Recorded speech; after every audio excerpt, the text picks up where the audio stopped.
കുട്ടി കോപിക്കുന്നപ്പോൾ മാതാപിതാവ് എന്ത് ചെയ്യണം? കുട്ടികൾ കോപിക്കുന്നത് ഒരു ബാഡ് ബിഹേവിയർ അല്ല. അവരുടെ ബ്രെയിൻ ഇപ്പോഴും ഇമോഷണൽ കൺട്രോൾ പഠിക്കുന്ന ഘട്ടത്തിലാണ്. അതിനാൽ ആദ്യ റൂൾ: കോപം കാണുന്നത് നോർമലാണ്. കുട്ടി കോപിച്ചാൽ മാതാപിതാവിന് ചെയ്യേണ്ടത് 3 കാര്യമാണ്.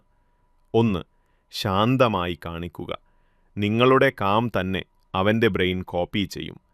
കോപമുള്ള കുട്ടിക്ക് കോപമുള്ള പേരന്റ് വേണ്ട, സ്റ്റേബിൾ പേരന്റാണ് വേണ്ടത്.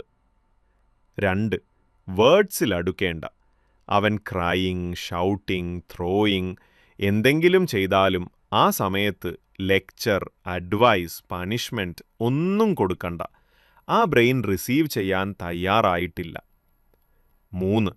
Safety plus support. കുട്ടി സേഫ് ആണെന്ന് ഉറപ്പാക്കുക. പിന്നെ സിമ്പിൾ വേർഡ്സ്: നിനക്കിപ്പോൾ കോപം വന്നിരിക്കുന്നു, ഞാൻ ഇവിടെയുണ്ട്. ബീയിങ് എലോൺ ചൈൽഡിൻ്റെ നെർവസ് സിസ്റ്റം കാം ചെയ്യുന്നു. കോപം മാറാൻ കുട്ടിക്ക് 5 മുതൽ 10 മിനിറ്റ് വേണം. കാമായ ശേഷം മാത്രം എക്സ്പ്ലെയിൻ ചെയ്യുക, ഇനി നെക്സ്റ്റ് ടൈം എന്ത് ചെയ്യാം എന്ന്.